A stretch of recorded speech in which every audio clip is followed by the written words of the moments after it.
কোনো চাঁদাবাজ, কোনো সন্ত্রাসী, কোনো মাদক ব্যবসায়ী, আপনি যে দলেরই হন না কেন, যত বড় নেতাই হন না কেন, আপনার কোনো ছাড় নেই। ইন্ডিভিজুয়ালি হতে পারে, গভর্নমেন্ট জিরো টলারেন্স, গভর্নমেন্টের শীর্ষ পর্যায় থেকে জিরো টলারেন্স।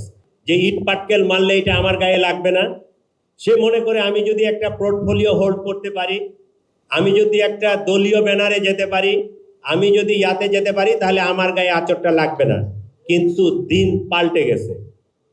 আমি একদম ক্লিয়ার মেসেজ দিই, গভর্নমেন্টের শীর্ষ পর্যায় থেকে ক্লিয়ার ইনস্ট্রাকশন, কোনো চাঁদাবাজ, কোনো সন্ত্রাসী, কোনো মাদক ব্যবসায়ী, আপনি যে দলেরই হন না কেন, যত বড় নেতাই হন না কেন, আপনার কোনো ছাড় নেই। একদম গভর্নমেন্টের শীর্ষ পর্যায় থেকে আমাদের উপর নির্দেশনা।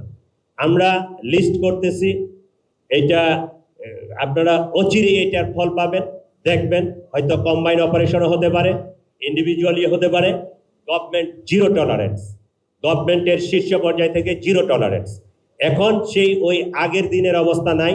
এখন যে কোনো একটা ঘটনা ঘটলে ফট করে ভিডিও করে ইউটিউব, ফেসবুক সব জায়গায় এটা ছড়াই দিচ্ছে, যেটা দিয়ে মানুষের মধ্যে আতঙ্ক ছড়াচ্ছে। গভর্নমেন্ট বিব্রত হচ্ছে, আমরা বিব্রত হচ্ছি, পুলিশ বিব্রত হচ্ছে। এইটা হতে দেওয়া যাবে না।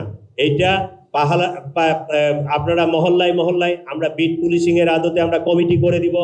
শান্তি শৃঙ্খলা রক্ষা কমিটি হোক, কমিউনিটি পুলিশিং হোক, বিট পুলিশিং হোক, এটা যে কোনো নামে হইতে পারে।